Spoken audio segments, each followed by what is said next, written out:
Filhos e filhas do Deus Altíssimo, eu vos saúdo com a paz do Senhor Jesus. A Deus toda honra, toda glória, todo louvor, toda majestade, reino, poder e domínio. E aos meus amigos, pastores Clênio e Rosiane, a minha gratidão, meu respeito, meu carinho. Que Deus continue abençoando a vocês, a vossa família, o vosso ministério e essa igreja maravilhosa para a glória de Deus, em nome de Jesus. Queridos, vocês percebem que hoje eu estou assim mais moreninho, né? Eu acabei de chegar do estado da pastora Rosiane. Estava em Alagoas. E pastor Clênio, o pastor que me recebeu lá, eu fui ministrar na igreja batista, o nome dele é Everaldo e da esposa é Josiane. E todas as vezes que falava pastora Josiane, eu lembrava da pastora Rosiane. Aí eu lá, cercado de água de coco, nas piscinas naturais no meio da Bahia, soprando pelo vento e pensando na pastora Rosiane e na Fabiana. Eu digo, oh, meu Deus, é aqui aquelas amadas do Senhor, naquele calorão lá em Brasília. E eu aqui sendo soprado por esse vento natural, comendo camarão, peixe, tudo que você possa imaginar, e cercado de água de coco. Até para lavar o cabelo depois que eu saí da praia era com água de coco. Eu falei, ô Jesus, será que eu falo isso para a pastora Rosiane? Se vocês não sabem, ela é alagoana, tá? E ela me disse que é alagoana da gema. Glória a Deus. Queridos, eu também quero dar um presentinho para a Chloe. Cadê aqui os pais da Chloe? Eu quero dar essa, que são 365 historinhas bíblicas. E o bom é que ela vai treinar o português, tanto lendo, e se ela ainda não souber ler, o bom é que você abre cada página desta revistinha e tem um QR Code, e tudo que está escrito ela ouvirá em áudio. Então eu quero presenteá-lo, porque isso aqui é um objetivo que Deus tem colocado ao meu coração, de estar alfabetizando as crianças com a palavra do reino. Então receba com todo carinho, e parabéns pela atitude que você teve em apresentar a vossa filha ao Senhor. Isso é uma lembrancinha minha. Obrigado, viu? Tudo de bom. Obrigado.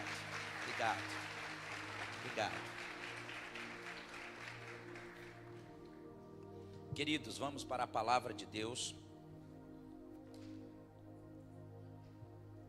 Por favor, vamos ler a palavra de Deus.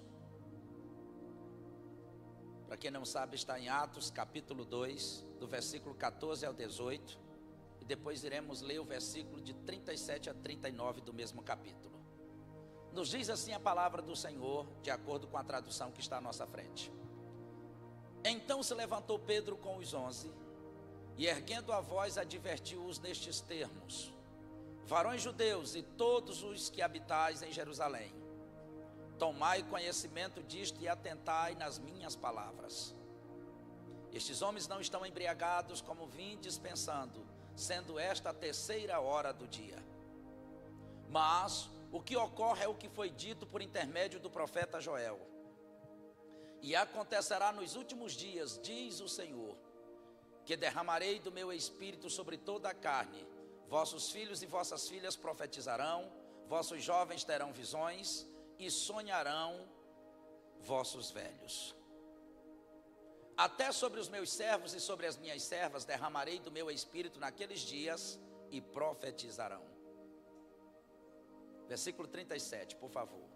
Ouvindo eles estas coisas, compungiu-se-lhes o coração, e perguntaram a Pedro e aos demais apóstolos: que faremos, irmãos?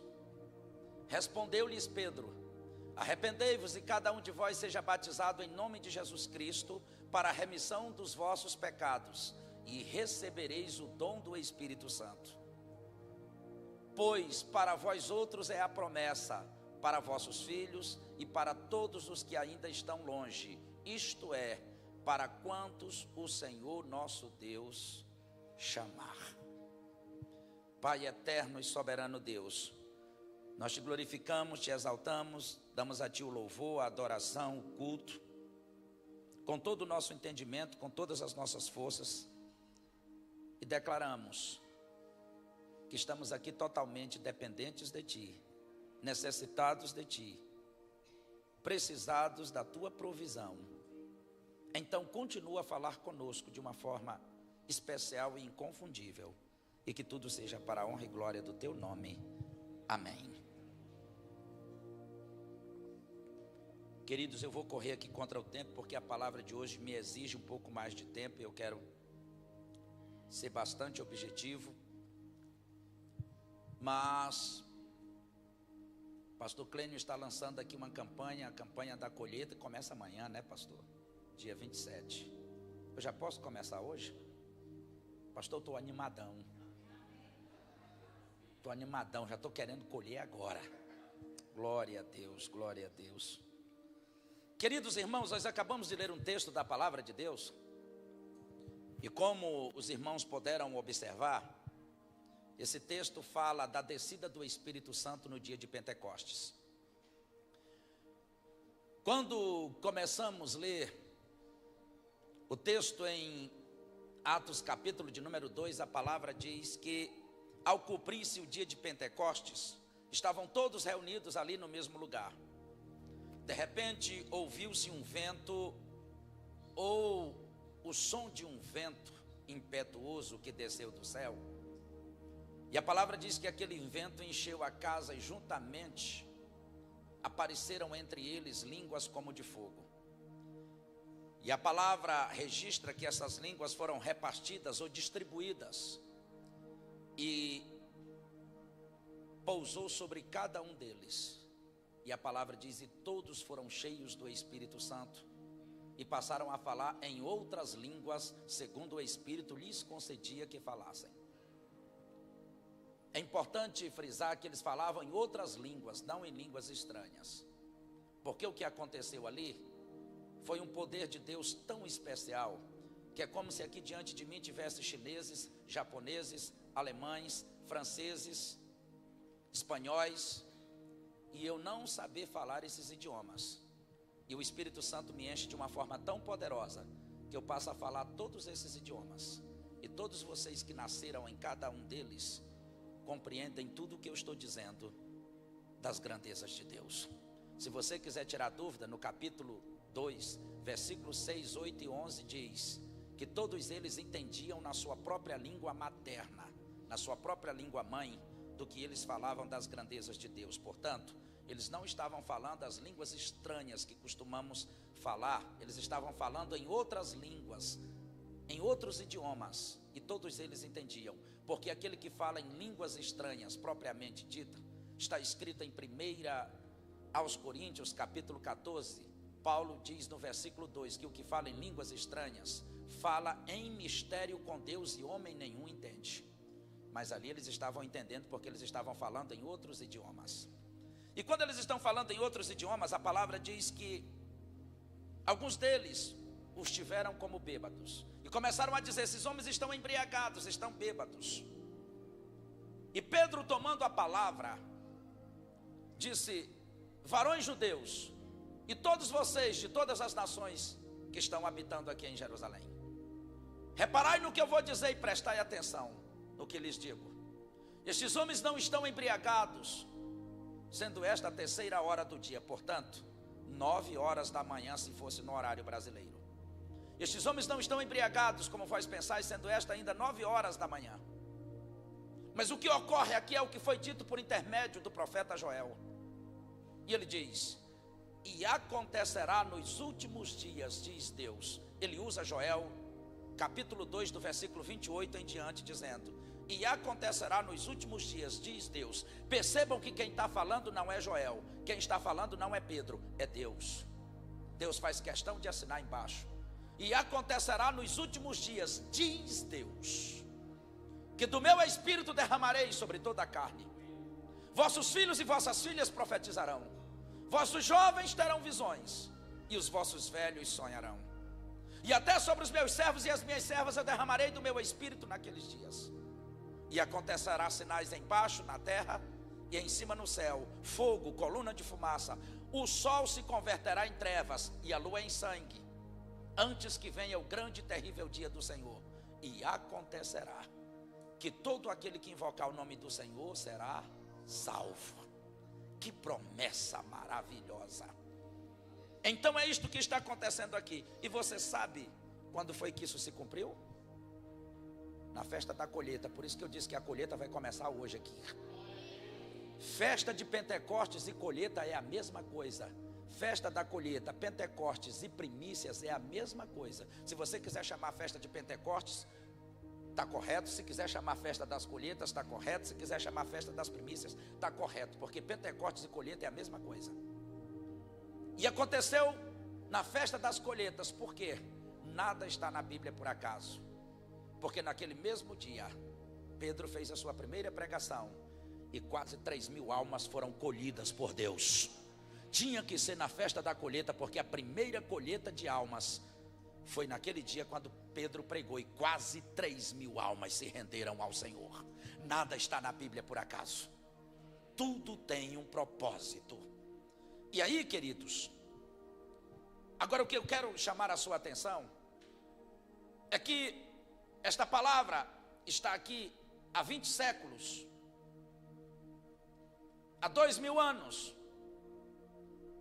e parece que a nossa imperceptibilidade tem sido maior do que a nossa percepção em entender qual é o propósito de Deus, pontualmente, especificamente sobre esta promessa. E eu quero pregar pontualmente, especificamente sobre esta promessa, de qual é o propósito de Deus em nos encher com o Espírito Santo.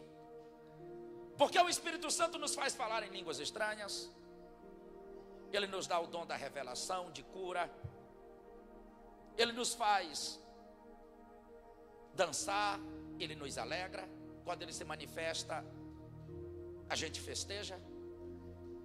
Mas o principal propósito de Deus, especificamente nesta promessa, em nos encher com o Espírito Santo, não é nos fazer falar em línguas estranhas, não é nos dar dons de cura, de revelação, e está tão claro, está tão perceptível, e parece que nós não entendemos. E o que eu vou pregar aqui, Deus não está me revelando, já está revelado. Ele só quer nos trazer o entendimento. Então eu vou repetir o que Deus disse. E acontecerá nos últimos dias, diz Deus, que derramarei do meu espírito sobre toda a carne. Vossos filhos e vossas filhas profetizarão. O primeiro propósito de Deus com esta promessa em nos encher com o Espírito Santo é nos fazer profetizar. Vossos filhos e vossas filhas profetizarão. O segundo propósito é nos dar visões. E os vossos jovens terão visões. O terceiro propósito é nos fazer sonhar. E os vossos velhos sonharão.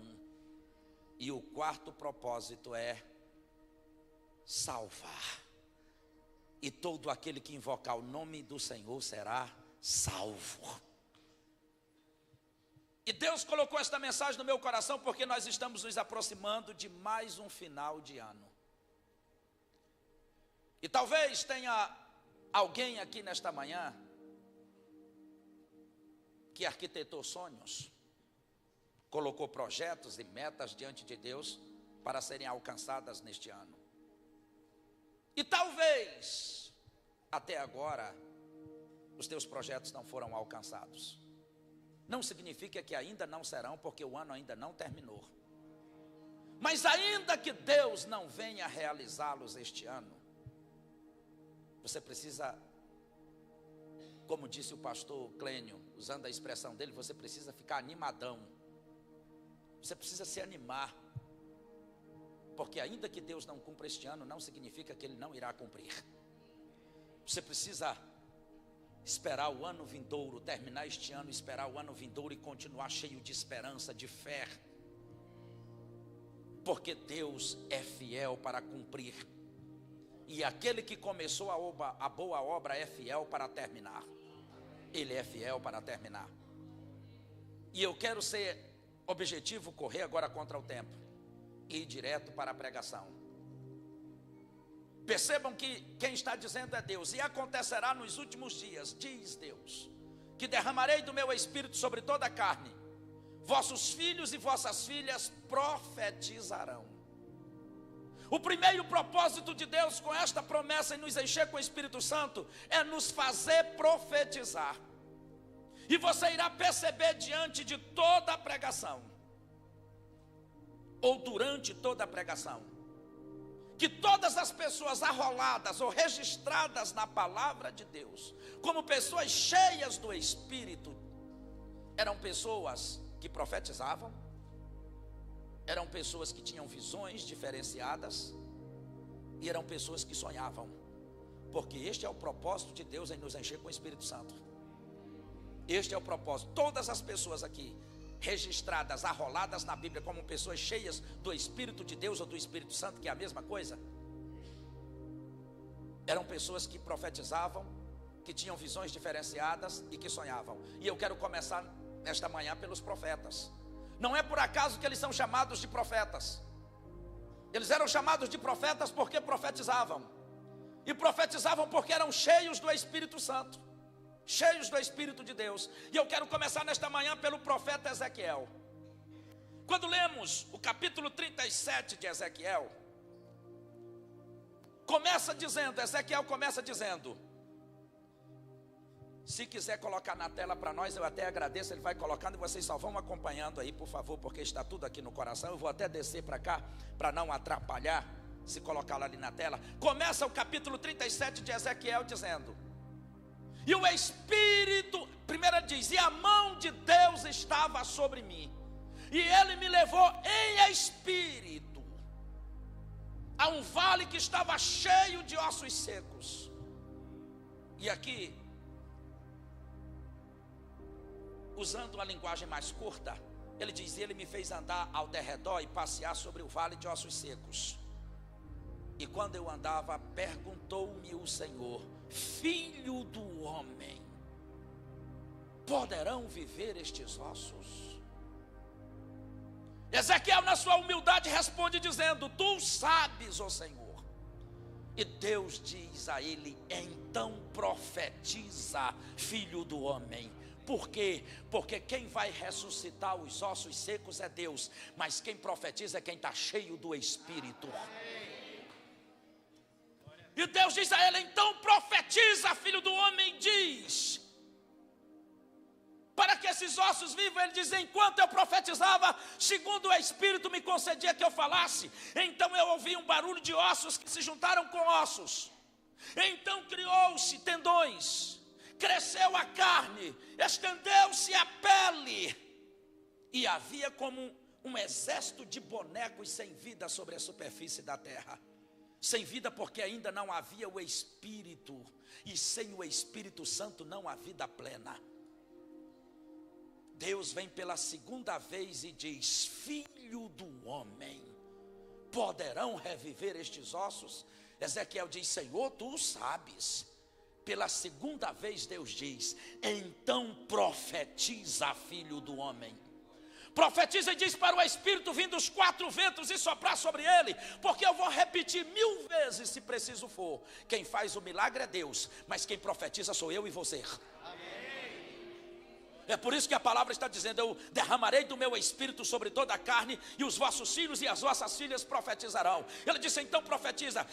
E diz para o Espírito vir dos 4 ventos. E ele disse que enquanto profetizava, o Espírito veio e soprou, e se tornou aquele vale de ossos secos em um exército muito poderoso, marchando sobre a superfície da terra, representando o Israel daqueles dias, que estava como que morto, que estava sem esperança, sem fé, mas também representando, já apontando para a igreja dos últimos dias. E nesses últimos dias, Deus levantará uma igreja poderosa, Deus levantará um exército poderoso, que marchará sobre a terra, profetizando sobre os 4 cantos da terra, se é que tem canto, que a terra é redonda, mas nós iremos profetizar sobre toda a terra declarando que Deus está trazendo milagres, trazendo vida, operando curas, fazendo paralíticos andarem, cegos enxergar, e que Ele reinará. Uma igreja de poder e autoridade dada por Deus. Agora me deixa te fazer uma pergunta. Que esperança havia para ossos sequíssimos? Tem coisas que eu não consigo falar sem me emocionar, porque eu sinto o gemido do Espírito na minha alma. Que esperança havia para ossos secos, irmãos? Que esperança havia para ossos sequíssimos? Eu não sei em que vale você se encontra. Talvez você olhe para um lado e para o outro e diga: não tem esperança, não tem alternativa. Talvez você olhe para um lado e para o outro e você só veja morte, só veja derrota. Deus está te dizendo: ouse a profetizar. Acredite e profetize. Porque Deus não depende da tua visão, Deus não depende das circunstâncias. Deus é Deus. Aleluia. E talvez eu estou falando para pessoas aqui que se encontram em um vale. Ezequiel está no meio de um vale sem esperança, sem vida, humanamente falando, sem nenhuma alternativa, sem nenhuma possibilidade. Mas o Senhor diz: profetiza, filho do homem. Porque escute o que eu vou te dizer. Profetizar quando tudo está bem, qualquer um profetiza. Difícil é quando você olha todas as circunstâncias e todas elas são improváveis humanamente falando. É para este momento que Deus está te enchendo com o Espírito, te dizendo: profetiza. É para este momento que Deus te encheu com o Espírito, te dizendo: seja ousado e tenha coragem.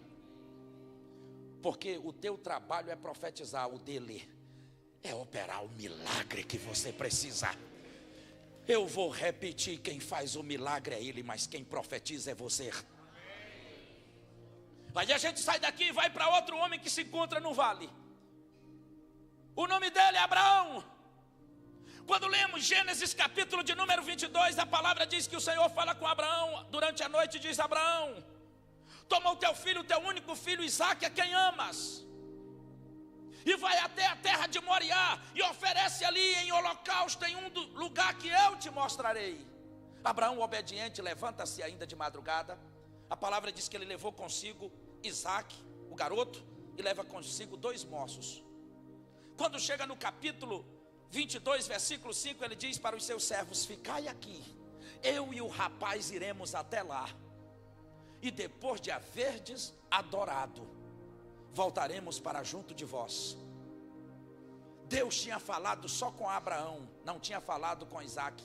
Portanto, Isaque está inocente na história. Aí quando a gente, isso é no versículo 5, quando a gente lê o versículo 6 e 7, a palavra diz que Abraão levava o fogo e o cutelo, o fogo e o facão, enquanto Isaque levava a lenha. E o garoto está tão inocente que quando está tudo preparado, ele vira-se para o pai e diz: pai, eis o fogo, eis a lenha, eis o altar, está tudo pronto, mas onde está o cordeiro para o sacrifício? Como você pensa que ficou o coração deste pai? Eu estou falando de um homem que está indo levar um filho para ser morto. Queridos, escutem pelo amor de Deus. Não há nenhuma dor no mundo que supere a dor de um pai e de uma mãe que perde filho. Esse homem está passando a pior dor que um homem pode sentir, mas ele está vivendo um momento pior do que perder um filho. Pastor, o senhor acabou de dizer que não tem dor que supere o que pode ser pior do que perder um filho. Sabe o que é pior? É você ter que matar o seu próprio filho. Deus não só pediu Isaque, ele disse: você vai me dar, e é você quem vai matá-lo para mim. Que Deus nos livre de tal prova. Ele está vivendo a pior prova da vida de um ser humano. Mas quando o menino vira-se para ele e diz: pai, eis o altar, eis a lenha, está tudo pronto, mas onde está o cordeiro para o sacrifício? Abraão profetiza no meio do vale dizendo: Deus proverá para si, meu filho, o cordeiro. Deus proverá o cordeiro para si. Ele está profetizando sobre o filho, que Deus irá providenciar o milagre. Profetize sobre a tua família. Profetize sobre os teus filhos, profetize sobre o teu esposo, sobre a tua esposa, sobre o teu pai, sobre a tua mãe. Profetize sobre toda a tua família, não importa em que situação eles estejam. Profetiza.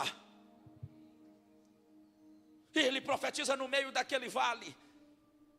E de repente, queridos, quando nós começamos a ler, tem coisas que a gente não entende. Se Deus não queria que ele matasse o menino, pastor Anice, por que que o Senhor deixou ele amarrá-lo? Por que que o Senhor deixou ele colocá-lo no local do sacrifício e ainda levantou a mão com o facão para matá-lo? Sabe o que é que eu entendo? Tem momentos da vida que Deus experimenta a nossa fé até o limite. E quem sabe eu estou falando para pessoas aqui nesta manhã que estão vivendo no limite. Quem sabe você está vivendo no limite das tuas forças. Você já não consegue mais lutar contra essa enfermidade que tanto te assola. Quem sabe você não consegue mais lutar contra o problema no teu casamento. Você está para desistir. Quem sabe você não está conseguindo mais lutar com essa crise financeira que você está vivendo. Quem sabe você não está conseguindo mais lutar contra a tentação do pecado que bate à tua porta todo dia. Eu devo estar falando para pessoas aqui que estão vivendo no limite. E tem momentos da vida que Deus permite a gente ir até o limite. E acreditem, tem horas que Ele permite passar do limite. Marta e Maria que te digam. Elas mandam chamar o Senhor enquanto Lázaro está vivo. Ele disse: eu vou deixar morrer e ser sepultado 4 dias. Passou do limite, mas Ele ainda está no controle. Ele está no comando. Deus me trouxe aqui para te dizer nesta manhã: nada está perdido. Deus está no controle. Termine o ano animado, comece o ano que vem animado. O projeto ainda está de pé, a promessa ainda está de pé, o que Ele te prometeu está de pé. Não é porque está no limite ou passou do limite que Ele não possa realizar. Tem horas que Ele deixa passar do limite. E aí Ele levanta a mão. Quando Ele vai matar o menino, versículos de 11 a 13, diz que o anjo do Senhor brada do céu dizendo: Abraão, Abraão, não toques no menino, porque agora eu sei que temes a Deus. E se você ler o versículo 13, sabe o que diz? Que Abraão olha para trás e tem um carneiro preso pelo chifre, para ele sacrificar no lugar do filho. E pela primeira vez Deus recebeu o nome de Jeová Jireh, Deus da provisão. Se você não entendeu, quer ver provisão de Deus, então profetiza, ousa profetizar, ouse. Deus me trouxe aqui nesta manhã para te dizer que o milagre que você precisa é mediante a tua coragem e a tua ousadia de profetizar. Ele te encheu com o Espírito para profetizar. Então ele diz, e Deus não mente, acredite no que Deus diz. Ele diz: e acontecerá nos últimos dias que eu derramarei do meu Espírito sobre toda a carne, vossos filhos e vossas filhas profetizarão. Ele te ungiu, Ele te encheu para profetizar. Não tenha medo, tenha ousadia, tenha coragem e profetiza no meio dessas consequências, e tu verás o Deus da provisão agir na tua vida. Agora tem coisas que a gente fica muito tempo para entender. Caríssimo pastor Clênio, por muito tempo eu me perguntei e questionava por que Deus chama Isaac de único filho. Sabemos que Abraão já tinha um filho chamado Ismael. E lendo o capítulo 16 e 17 de Gênesis, Deus me fez entender que Isaac era único filho mesmo. Por quê? Porque se você ler o capítulo 16, termina também no versículo 16, dizendo que quando Ismael nasceu, Abraão tinha 86 anos, e o nome dele ainda não era Abraão, era Abrão. Aí começa o capítulo 17 de Gênesis. E diz que aos 99 anos, 13 anos depois, ele foi circuncidado. E Deus mudou o nome dele de Abrão para Abraão. Se você não entendeu, quando Ismael foi gerado e nasceu, ele era Abrão. Mas quando Isaac foi gerado e nasceu, ele era Abraão. E para você entender, Abrão significa pai exaltado, pai elevado, mas Abraão significa pai de nações. Então Ismael era filho de Abrão, mas Isaac era filho de Abraão. É por isso que Deus está chamando ele de único filho. Ele é único mesmo, porque ele não é filho de Abrão, ele é filho de Abraão. E aí ele profetiza ali. E quando ele profetiza, o Senhor provê o milagre. Aí a gente sai daqui e você vai entender agora que é você que tem que profetizar. Aí a gente sai daqui e vai para 1 Reis. 1 Reis capítulo 17. E vou falar de mais um profeta chamado Elias. O profeta dos profetas no Velho Testamento. E Elias o tisbita chega diante do rei Acabe. E as palavras deles no versículo 1 e 2 são: tão certo como vive o Senhor, o Deus de Israel, cujo Deus estou diante da sua face ou da sua presença, que não vai chover e nem descer orvalho sobre a terra, segundo a minha palavra. Ele não disse segundo a palavra de Deus, ele disse segundo a minha palavra. Pastor, então Elias aqui está menosprezando Deus? Não. Elias sabia que Deus é quem ia parar a chuva e quem ia mandar a chuva. Elias sabia que Deus é quem ia fazer o milagre. Mas você sabe o que Elias está dizendo? É ele quem vai fazer, mas quem profetiza sou eu. Tão certo como vive o Senhor, o Deus de Israel, cujo Deus estou na sua presença, na sua face, que não vai chover e nem descer orvalho sobre a terra, segundo a minha palavra. Ele não disse segundo a palavra de Deus, ele disse segundo a minha palavra. O que ele está dizendo é: quem vai operar o milagre é Deus, mas quem profetiza sou eu. O que você está esperando para profetizar?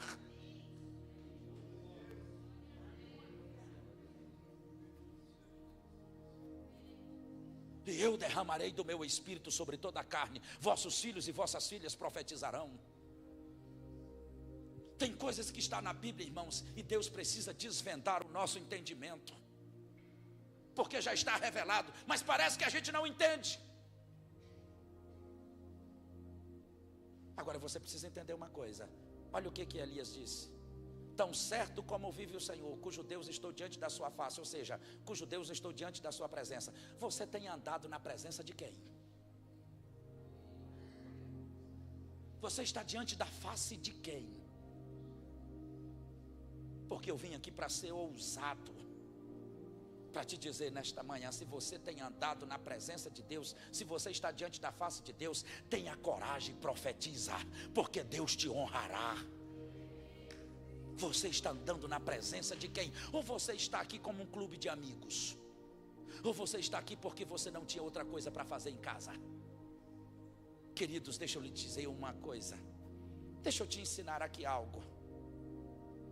E eu quero que você guarde isso na tua alma. Nunca venha para a presença de Deus sem propósito. Eu vou repetir: nunca venha à presença de Deus sem propósito. Todas as vezes que você vir à presença de Deus, você tem que vir com propósito. E se você está andando na presença de Deus, está diante da face de Deus, tenha coragem, tenha ousadia. Porque profetizar quando está tudo fácil, profetizar quando está tudo bem, qualquer um profetiza, qualquer um faz essas coisas difíceis. É quando você olha as circunstâncias, é quando você olha para um lado e para outro e não vê nenhuma saída humana, nenhuma saída tecnológica, nenhuma saída da medicina. Aliás, você não vê saída absolutamente nenhuma. É nesse momento que Deus olha para a nossa vida e diz: onde está a tua ousadia? Onde está a tua coragem? E eu quero te fazer uma pergunta, e não me tenha como mal educado. Que espírito está na tua vida que não te faz profetizar? Deus mente? Impossível. Impossível, porque Jesus Cristo disse: eu sou o caminho, a verdade e a vida. É impossível a verdade mentir. E ele é quem está dizendo. Quem está dizendo não é Joel, não é Pedro. Ele assina: e acontecerá nos últimos dias, diz Deus. Eu particularmente creio que nós já estamos vivendo os últimos dias. É para agora. É para esses dias. Irmãos, os dias são difíceis. O tempo que vivemos é mau. Deus está falando contigo e te dizendo: eu te enchi com o Espírito. Tenha coragem, tenha ousadia. Agora talvez você diga: pastor, mas o senhor está querendo me comparar com Elias? Não, não estou querendo te comparar com Elias. Mas o que você precisa entender é que Elias não era um super-homem. Elias não era um anjo. E quem fala isso não sou eu, é a palavra. Quando nós lemos Tiago, capítulo 5, versículo 17, Tiago diz que Elias era homem sujeito às mesmas fraquezas. Em outra tradução, Elias era homem sujeito às mesmas paixões que nós. O que significa que ele não era um super-homem, ele não era um anjo. Ele era um homem e ele tinha tantas fraquezas que quando Jezabel a enfrentou, ele desejou a morte e se escondeu. Porque não existe super-homens. Escuta, não existe grande homem de Deus, não existe grande mulher de Deus. O que existe é o grande Deus dentro do homem. Agora, quando o Todo-Poderoso, o grandioso está na minha vida, Ele nos faz vencer qualquer Golias, qualquer gigante que atravessa o nosso caminho.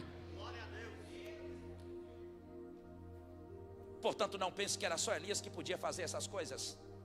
E aí Tiago conclui dizendo que mesmo ele sendo um homem que tinha as mesmas fraquezas ou as mesmas paixões que nós, orou para não chover e não choveu durante 3 anos e meio, e orou para chover e choveu. E aí ele realiza todas estas coisas, e quando no capítulo 17, quando nós vamos para o capítulo 18, ainda de 1 Reis, vocês conhecem, ele restaura o altar. E quando ele restaura o altar, o coração do povo se volta para Deus. Ele vendo que Deus atraiu o seu povo a si mesmo, ele mata os 450 profetas de Baal. Depois disso, você sabe quais são as primeiras palavras de Elias? Já ouço barulho de abundante chuva. Ele estava ouvindo? Não, ele estava profetizando. Porque ainda não estava chovendo, literalmente ele não estava ouvindo, ele estava ouvindo pela fé. E quem tem fé profetiza. Quem tem fé profetiza. Ainda não estava chovendo, mas ele disse: já ouço barulho de abundante chuva. O homem extraordinário, ele está profetizando. Aí ele diz para o seu moço: sobe para a banda do mar e me diz o que vê. O moço subiu a primeira, segunda, terceira, quarta, quinta, sexta vezes. E diz: eu não consigo ver nada. Ele disse: sobe a 7ª. E quando ele sobe a 7ª, ele diz: agora me diz o que vê. O moço diz: eu só vejo surgindo da banda do mar uma pequena nuvem como a mão de um homem. Para o moço era a mão de um homem, para Elias era a mão de Deus. A mão de Deus ainda está sobre ti. A mão de Deus ainda está sobre os teus empreendimentos. A mão de Deus ainda está sobre os teus negócios. A mão de Deus ainda está sobre a tua família, sobre a tua saúde. A mão de Deus ainda está sobre ti. Não desanima. Tenha esperança. Aí ele disse: diz para Acabe andar rápido, porque vai descer abundante chuva, e se ele não andar rápido, ele vai se molhar todo. Escute, pelo amor de Deus. Agora não, porque nós estamos vivendo um período de chuva, já começou. Mas imagine você está vivendo um período de 3 anos e 6 meses, sem haver nem orvalho. E você olhar para esse espaço que chamamos de céu, e ver apenas uma nuvem, depois de 3 anos e meio, ver apenas uma nuvem do tamanho da mão de um homem. Você teria coragem de profetizar para um rei, dizendo: anda rápido porque vai descer abundante chuva? Escuta, Deus não nos chamou para profetizar o que é lógico. Deus não nos encheu com o Espírito para profetizar o que é provável. Quando você vê probabilidade, não. Deus nos chamou para profetizar aquilo que é impossível, aquilo que é improvável, aquilo que não tem probabilidade nenhuma. Você olha para um lado e para outro e diz: não é factível. Mas Deus está dizendo para você: não, para mim é. Para mim tudo é possível. Aleluia, Deus está falando contigo. Deus quer te despertar para um novo tempo, para uma nova história. Deus quer te dar experiências pessoais com Ele. Sabe por quê, queridos? Porque não dá mais para viver dos milagres de Moisés, dos milagres de Elias, dos milagres de Pedro, de Paulo, de João. Não dá mais para a gente viver dos milagres deles. São milagres maravilhosos que nos impulsionam, que aumentam a nossa fé. Mas agora é o nosso tempo, agora é a nossa vez. E Deus tem milagre para a nossa vida. Deus quer nos usar. E Deus está te dizendo: é contigo que eu quero fazer. Porque Pedro já passou, Paulo já passou, João já passou, Elias já passou, Moisés já passou. Agora é você, minha filha, é você, meu filho.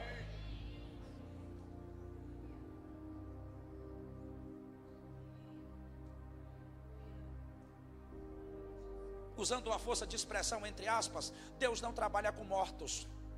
Estou falando mortos fisicamente, porque eles não estão mortos, esses homens. Estou falando fisicamente. Deus não trabalha com mortos, Deus trabalha com vivos. E quem está vivo na presença de Deus hoje é eu e você.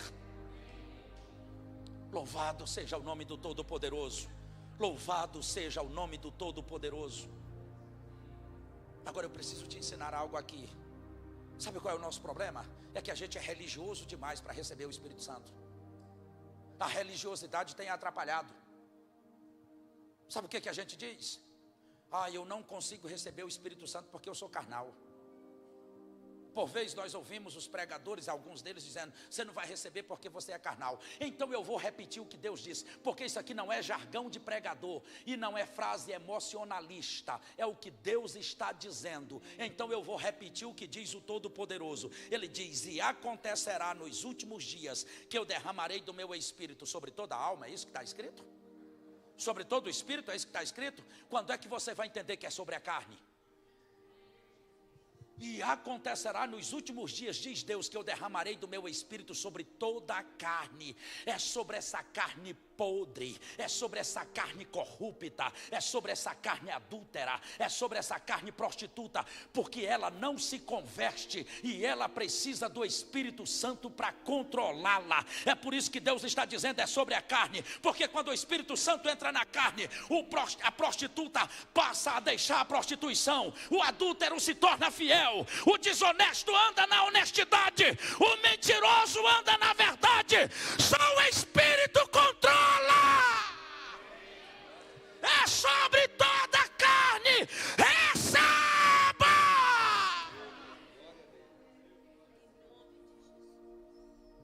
E eu derramarei do meu Espírito sobre toda a carne. Outra tradução: sobre toda a humanidade. Não aceite o meu desafio. Pelo amor de Deus, não faça isso. Mas se você pedisse para Deus tirar o Espírito Santo da tua vida por 3 meses, você iria fazer coisas que até o diabo duvida. Porque só o Espírito Santo é capaz de controlar a carne. É por isso que Deus está dizendo: é sobre toda a carne. Porque a carne não se converte. Eu vou repetir: a carne não se converte. Ela precisa ser controlada. E só o Espírito Santo controla. E eu não estou dizendo que Jesus era um homem pecador. Não interprete por esse lado. Pelo amor de Deus, que não é isso que eu estou dizendo. Mas o Espírito é tão importante que logo que depois que o Senhor Jesus foi batizado nas águas por João Batista, quando ele sai das águas, o Espírito Santo desce sobre ele em forma corpórea de pomba. E a partir daquele momento Jesus era guiado, controlado e impelido pelo Espírito.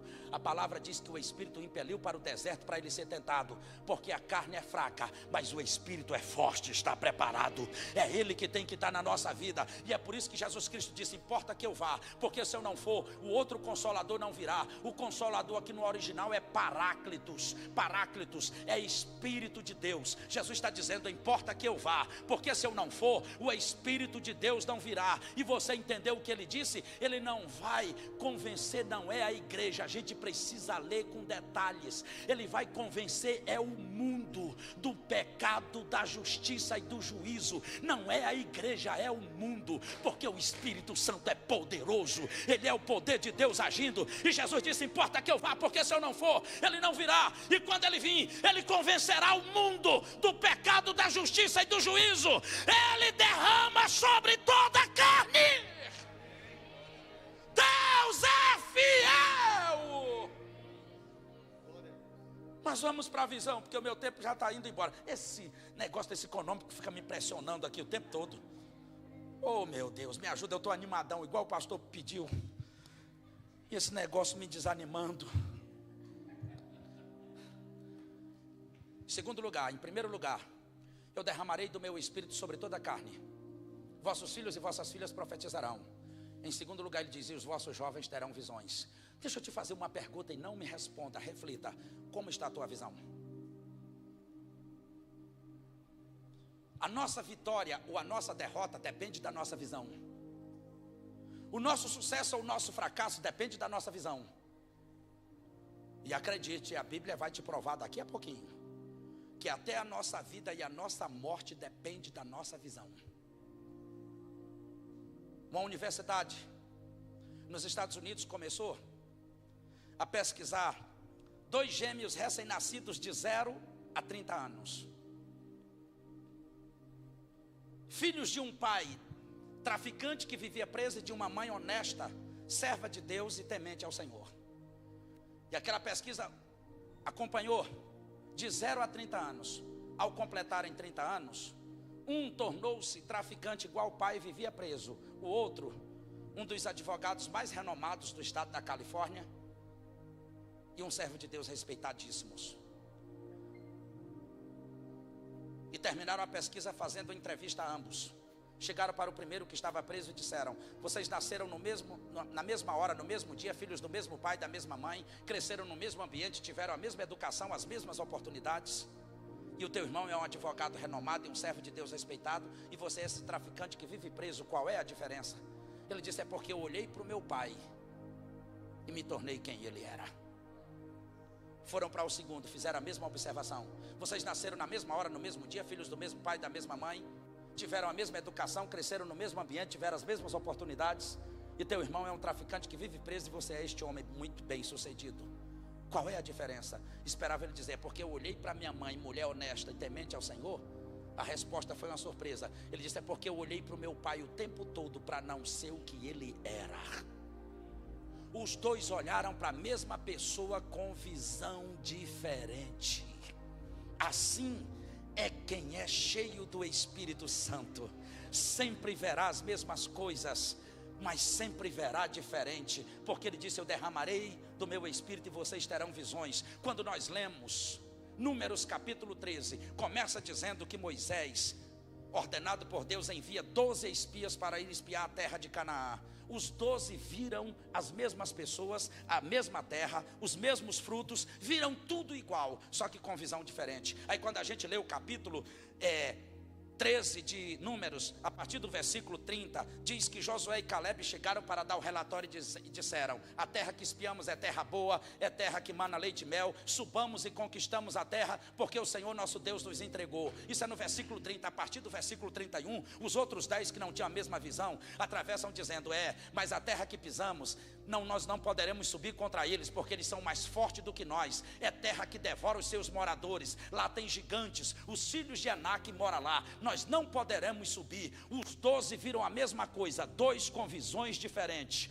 mas 10 tinham uma visão pessimista: eles são mais fortes do que nós, não poderemos subir, é a terra que devora os seus moradores, lá tem gigantes, tem os filhos de Anak. E vocês sabem o que eles dizem? Não é aos olhos dos inimigos, é aos olhos deles. E ele diz: é aos nossos próprios olhos. E eles deduzem que o inimigo vê eles assim também: aos nossos próprios olhos e aos olhos deles, nós somos como gafanhotos. Isso é a visão de quem quer conquistar? A conclusão é dos 10. Eles dizem, aos nossos próprios olhos nós somos como gafanhotos. Me deixe te fazer uma pergunta e não me responda, reflita. Como você se vê? Será que você só se vê com autocomiseração? Como coitadinho, como coitadinha? Como quem não pode? Olha o que é que eles estão se vendo. Eles estão se vendo como gafanhotos, está escrito aí.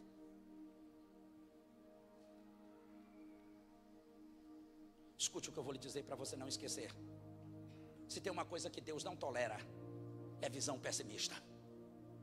Visão pessimista não agrada a Deus. E vou dizer algo muito forte: Deus detesta a visão pessimista.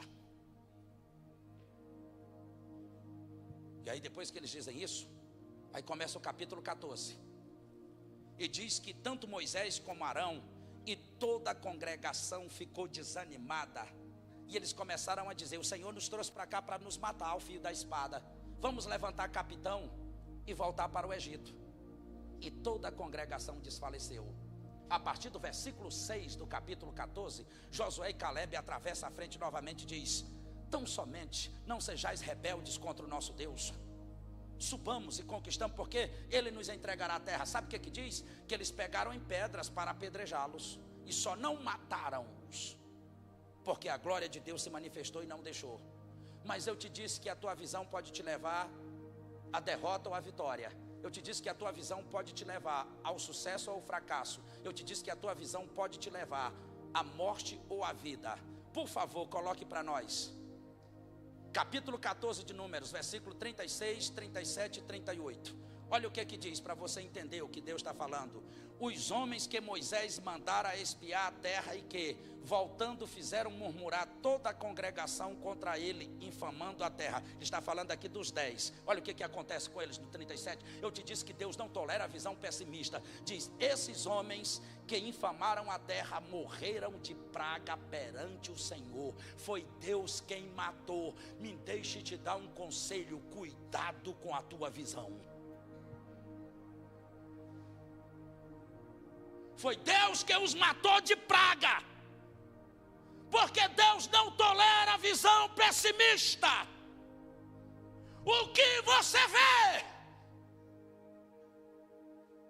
O Senhor os matou de praga. Mas olha o 38. O que acontece com quem tem uma visão? Mas Josué, filho de Nun, e Caleb, filho de Jefoné, que eram dos homens que foram espiar a terra, sobreviveram. Deus conserva com vida quem tem visão positiva. Deus conserva com vida quem tem visão otimista. Receba a visão de Deus. Receba a visão de Deus. Receba a visão de Deus. Ele vai te conservar com vida até você alcançar a promessa.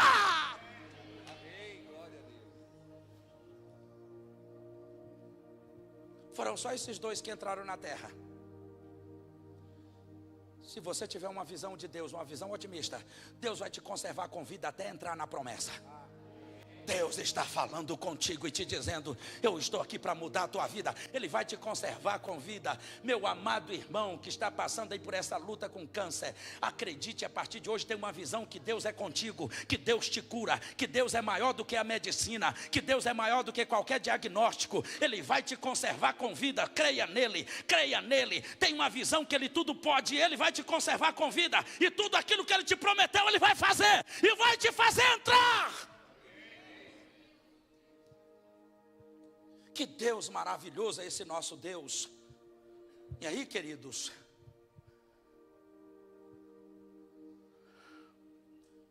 você sabia que essa é a visão de Eliseu? Estou falando de pessoas cheias do Espírito Santo. Quando nós lemos 2 Reis, capítulo 6, versículos de 15 a 17, diz que amanhecendo o dia, Geazi sai muito cedo, provavelmente para ir apanhar alguns cavacos.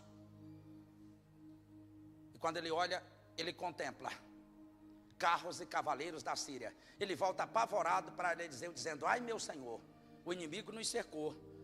Eliseu olha para ele e diz, você não consegue ver que mais são os que estão conosco do que os que estão com eles? Agora eu queria que você entendesse algo. Ele andava com Eliseu, viajava com Eliseu, dormia ao lado de Eliseu, era companheiro de Eliseu, mas não tinha visão de Eliseu. Por quê? Porque em Geazi não havia o Espírito de Deus, só havia em Eliseu.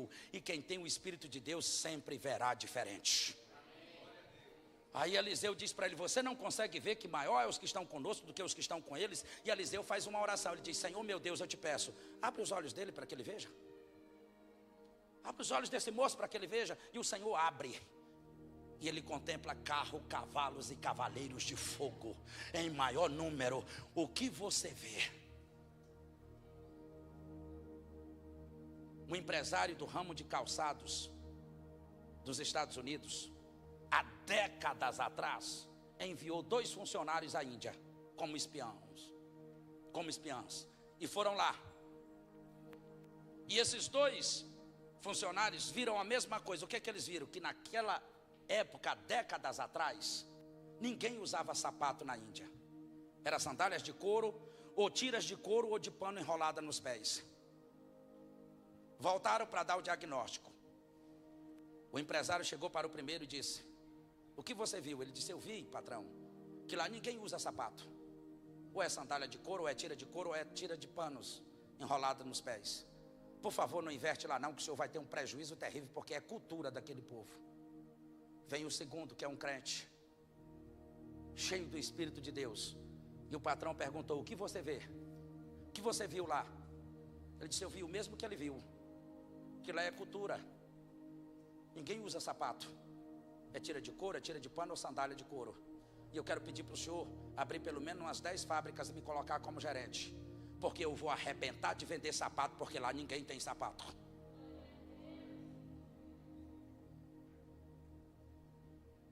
Me deixa quebrar o protocolo e te pedir um favor em nome de Jesus. Pergunte pelo menos para 3 ou 4 pessoas aí. Pergunte para ele ou para ela: o que você vê?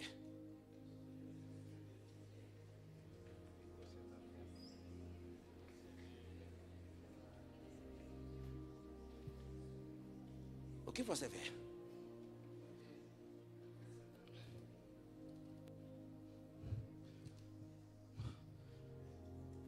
Porque infelizmente tem pessoas que só vê derrota, só vê dificuldades. Ah, pastor, até o governo mudou, a coisa não está muito boa. Quem é o teu governo, meu irmão? Quem é o teu governo, minha irmã? O meu é Jesus. O meu é o reino dos céus. E o reino dos céus não está em crise. Nunca esteve, nunca estará. De que reino você é? O que você vê?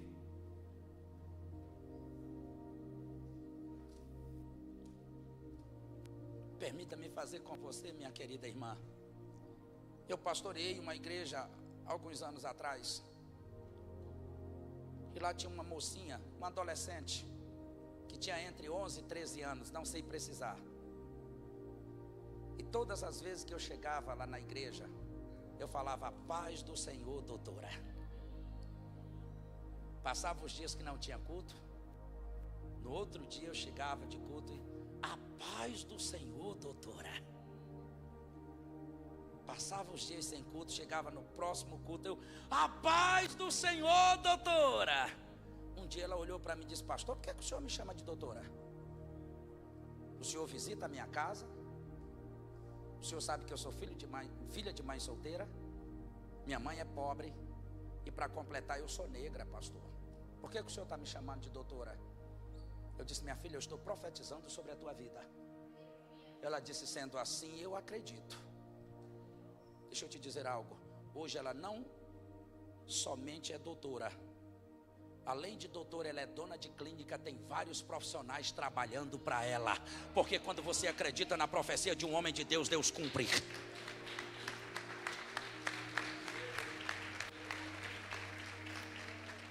O que você vê? E para completar, eu ainda sou beneficiado, que toda vez que eu vou lá, ela não me cobra consulta e ainda me dá remédio gratuito.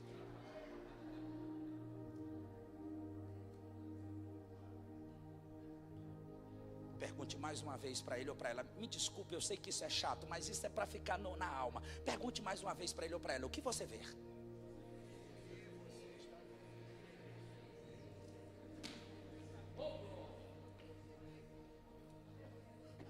Eu estou vendo aqui esse templo pequeno.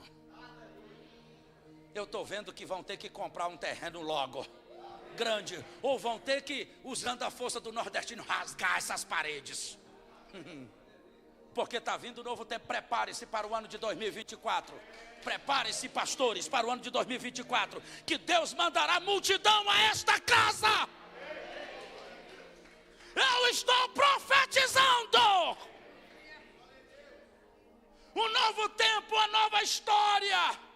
Melhor ainda, porque Deus é fiel. Aleluia!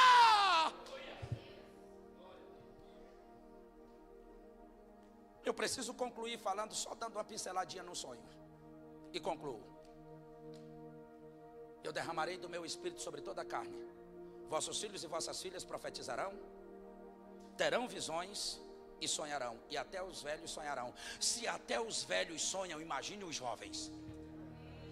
Eu vou repetir. Se até os velhos sonham com o Espírito Santo, imagine os jovens. Você sabe qual é a diferença? Por que Deus sabe tudo mesmo. Deus já sabia que iam inventar esse negócio de idoso. Portanto, Ele não fala os vossos idosos, Ele fala os vossos velhos. Porque você sabe qual é a diferença do velho para o idoso, para quem inventou isso? É que eles dizem que o idoso ainda tem sonho, o velho não. E realmente, velho não sonha. Quando você vê um velho sonhar, pode ter certeza, tem algo diferente. Está cheio do Espírito de Deus. Irmãos, eu trabalhava, não vou citar o nome, mas eu vou citar o nome sim, eu trabalhei com o seu João, aqui na imprensa nacional, aqui pertinho, aqui ao lado. Trabalhava na imprensa com o seu João. Quando eu cheguei lá, o seu João tinha 75 anos, já era aposentado e continuava prestando serviço para a imprensa nacional. E aí os anos foram passando, e o seu João tinha mais disposição do que eu, pastor Clênio. Animado assim, igual o senhor. Não falhava um dia de trabalho. Só que o seu João não tinha sonhos. Cansei de ouvir do seu João ao longo dos anos que trabalhamos juntos. Todas as vezes que chegava a Copa do Mundo, o seu João falava: Washington, esta é a última Copa do Mundo que eu vou assistir. Eu falava: não, seu João, o senhor ainda vai viver muito. Vou não, meu filho, já estou nos acréscimos. Em seguida chegava as eleições, ele falava: essas são as últimas eleições que eu vou votar a Washington. Vai não, seu João, o senhor ainda vai viver muito. Passava, 2 anos depois vinham as Olimpíadas, ele repetia a mesma coisa: essas são as últimas Olimpíadas que eu vou assistir. É não, seu João, o senhor ainda vai viver muito. Vou não, meu filho. Um homem cheio de disposição, mas sem sonhos. Não tinha sonhos. E quando eu saí, o seu João já tinha bem mais de que 80 anos. Mas era isso que eu ouvia. O que eu vou falar aqui não é bíblico. Mas eu fui criado pela minha avó. E ela tinha superstição lá do interior, que quem tem a orelha grande vive muito. E eu olhava para a orelha do seu João, era do tamanho desse refrigerador. O seu João não tinha mais orelha, ele estava criando, era uma asa. Eu digo que se depender do tamanho da orelha do seu João, ele vai a 120. Mas ele não tinha sonhos, é isso que eu quero que você entenda. Porque é comum o velho não sonhar. Queridos, escutem, eu estou concluindo para não ser tão cansativo. Até mesmo o pai na fé, Abraão, por já ser velho, ele não acreditou. Ele parou de sonhar quando Deus disse para ele que ele ia ser pai de nações. Se você pensa que foi só Sara que riu, você está enganado. Quando nós lemos Gênesis capítulo de número 15, o Senhor anima Abraão, dizendo para ele que vai dar filho. No capítulo 17 de Gênesis, do versículo 15 em diante, o Senhor vem até Abraão e diz para ele: ó, tu serás pai de nações, tua mulher se chamará, vai mudar o nome de Sarai para Sara, ela vai gerar filhos, ela vai fazer tudo isto, e ela será pai, e tu serás pai de nações. Se você ler Gênesis 17, sabe o que a palavra diz em Gênesis 17? Que Abraão caiu com o rosto em terra e riu-se. Não foi só Sara que riu, Abraão também riu-se. Então se prostrou Abraão, rosto em terra, e se riu. E disse consigo: a um homem de 100 anos há de nascer um filho. Perceba o que está um ponto de interrogação. Ele não está afirmando, ele não está acreditando. A um homem de 100 anos há de nascer um filho, dará à luz Sara com seus 90 anos. Ele não acredita, por isso ele ri. Quando Deus percebe que ele não acredita, no capítulo seguinte, o capítulo 18, do versículo 9 até o 15, aí o Senhor já pergunta por Sara: onde está Sara, tua esposa? Ele diz: ela está aí na tenda. Ele diz: então diz para ela que próximo ano, por esse mesmo tempo, eu voltarei aqui, e ela estará com um filho no colo. Aí foi a vez de Sara rir. Sara riu-se dizendo: pode uma mulher já velha e um homem já velho gerar filho? Eu já não tenho o costume das mulheres, ela não tinha mais o costume das mulheres. Não se escandalize, pelo amor de Deus, com o que eu vou te dizer. Ela está falando do seu ciclo menstrual. Ela está dizendo: há muito tempo eu já parei de menstruar. Ela tem 90 anos. Na verdade ela tinha 89, completando 90. Ela diz: pode uma mulher que não tem mais o costume das mulheres, o ciclo menstrual, ainda engravidar com o marido velho, eu velha? Em outras palavras, ela está dizendo: eu passei pela máxima pausa, pela menor pausa, e agora eu não tenho pausa nenhuma mais. Agora escute o que eu vou te falar para você entender. Você pensa que o que Deus está falando para Sara é brincadeira? Escuta aqui, pelo amor de Deus, você que tem sonhos. Deus está falando com uma mulher de 90 anos. Eu não sei se você conhece uma senhorinha de 90 anos, mas se você conhece, chegue para ela e diga que ela vai engravidar e ter um filho, para você ver a reação dela. O que Deus está falando com Sara é muito sério, irmãos. Só que se você não entendeu, para concluir, você sair daqui animadão e animadona. Esse era o maior sonho de Sara. E eu derramarei do meu espírito, e até os vossos velhos sonharão. O maior sonho de Sara era ter filho. Lutou a vida inteira, chegou aos 90 anos, frustrada, decepcionada. Esta mulher estava tão frustrada que ela pegou a sua empregada e mandou ela deitar com o esposo. Mulheres de Deus, entendam isso, entrem no personagem. Você já pensou, minha irmã, você está tão frustrada, tão decepcionada, que você pega a sua empregada e manda ela deitar com o seu marido para gerar filho? Será que ela estava com dor na alma? Essa mulher estava arrebentada, destruída. E ela pega a empregada e diz: deita com ele para gerar filhos, porque eu não tenho condições. Porque ela sonhou com isso a vida inteira e não conseguiu. Quando ela tem 90 anos, o Senhor chega para ela e diz: agora é hora de ter filho.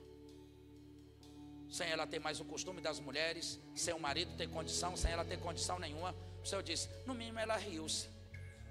Se fosse eu ou você, também teria feito a mesma coisa. Agora, se você não entendeu, eu termino. Quando Deus diz para ela, era o sonho dela a vida inteira. Em outras palavras, ela estava dizendo: Senhor, eu sonhei com isso a vida inteira, só que agora eu tenho 90 anos, é tarde demais. O que é tarde demais para você? Pode ser tarde demais para você, para o teu Deus não. Sara, o que é impossível para mim, Sara? Em outras palavras, para você entender, essa mulher estava machucada, estava frustrada, sentimentalmente, emocionalmente destruída, por não ter realizado o maior sonho da sua vida. E quando ela diz Senhor, ela riu, é como se ela estivesse dizendo: Senhor, é tarde demais. É como se ela estivesse dizendo em outras palavras: Senhor, não brinca com os meus sentimentos, não brinca com as minhas emoções. O Senhor sabe o quanto isto me fere, o Senhor sabe o quanto isto me magoa. Ei! Deus não brinca com os teus sentimentos, Deus não brinca com as tuas emoções, Ele não brinca de fazer promessas. Ele não brinca de te dar sonhos. Ele não brinca com os teus sentimentos e com as tuas emoções. E eu quero te convidar a ficar de pé, por favor. Porque eu estou aqui com ousadia e autoridade. E sabe de uma coisa, pastor Clênio, meu querido? Vou chamar até o senhor para vir aqui para cima comigo, para a gente fazer esse ato. Venha também, pastora Rosiane, por favor, como os anjos da igreja. Porque esta é a ordem de Deus. Escute o que eu vou te falar e eu não estou aqui para brincadeirinha. Assim como naquele dia o Senhor enviou para dizer para Sara: ano que vem, por esse mesmo tempo, eu voltarei aqui e tu estarás com um filho no colo. Sabe o que Deus estava falando? Eu voltarei aqui, o teu sonho estará realizado. Nós vamos profetizar aqui hoje que ano que vem, por esse mesmo tempo, vocês também estarão com o sonho realizado. Nós vamos fazer aqui um ato profético agora, sério. E é para quem crê, para quem acredita. Porque se você crê, próximo ano, por esse mesmo tempo, você estará com o teu filho no colo. E eu não estou falando de um filho literal, eu estou falando de promessa, eu estou falando de sonhos que você tanto sonha. Próximo ano, por esse mesmo tempo, o teu sonho estará no colo realizado. Estará realizado no teu colo. Queridos, é tempo de colheita. É tempo de acreditar, é tempo de confiar. É tempo de crer em Deus. E nós vamos fazer agora esse ato profético. E eu não vou nem lhe chamar à frente para a gente ganhar tempo. Mas eu vou ficar aqui com os anjos da igreja. E eu vou pedir para o anjo da igreja fazer esse ato profético. Que eu vou servir de e ela de Arão. E ele como Moisés. E ele vai levantar a mão e profetizar que o próximo ano, por esse mesmo tempo, o teu sonho estará realizado por Deus. Está com o senhor, pastor. Antes de profetizar para a igreja, eu tenho duas palavras. Uma para Mimi. Eu estava ali, aí Deus disse assim: meu filho disse para ela que alguém disse que ela não ia chegar longe, mas Deus mandou te dizer que você vai chegar muito longe. Você vai viver coisas extraordinárias. O Senhor disse que tinha pessoas que dizem que eu não acredito que ela chegue longe. Ela não vai chegar longe. Deus disse: você vai chegar muito longe. Muito longe. Deus me mostra uma mulher aqui nesse lugar e Deus disse assim: diga para ela, e eu sei quem é, eu não vou olhar. Não faça como Sara, não entregue seu marido para outra. Profetiza. Profetiza. Em nome de Jesus. Agora eu quero profetizar sobre a sua vida. Pai, em nome de Jesus Cristo, eu quero louvar. Eu quero te glorificar, meu Deus, porque nós cremos verdadeiramente na tua palavra. É a tua palavra que nos trouxe a este lugar. É a tua palavra que nos lava. É a tua palavra que nos purifica. É a tua palavra que nos liberta. É a tua palavra que nos restaura. É a tua palavra que nos cura. É a tua palavra que nos faz profetizar. É a tua palavra que nos faz ter sonhos. É a tua palavra que nos faz ter visões. Deus, no nome do Senhor, a tua palavra diz que depois da tua palavra milagres acontecem. Então nós profetizamos. Eu profetizo em nome de Jesus Cristo. Meu Deus, daqui um ano, Senhor, meu Deus, meu Pai, aquilo que estava morto vai reviver em nome do Senhor. Aquilo que era estéril vai ter alta produtividade em nome do Senhor Jesus Cristo. Eu quero declarar as bênçãos do Senhor. Profetiza as bênçãos do Senhor que enriquece e com ela não acrescenta nenhuma dor sobre a vida dos teus filhos. Eu quero declarar que 2024 será o melhor ano das suas vidas em nome do Senhor Jesus Cristo. E a igreja diz amém. Estenda suas mãos. Que a graça do nosso Senhor e Salvador Jesus Cristo, o amor de Deus, nosso Pai, a comunhão, a consolação e a direção do Santo Espírito seja conosco, com a nossa família e com todo o povo de Deus, desde agora e para sempre. Amém. Um beijo no coração. Uma semana abençoada no nome de Jesus.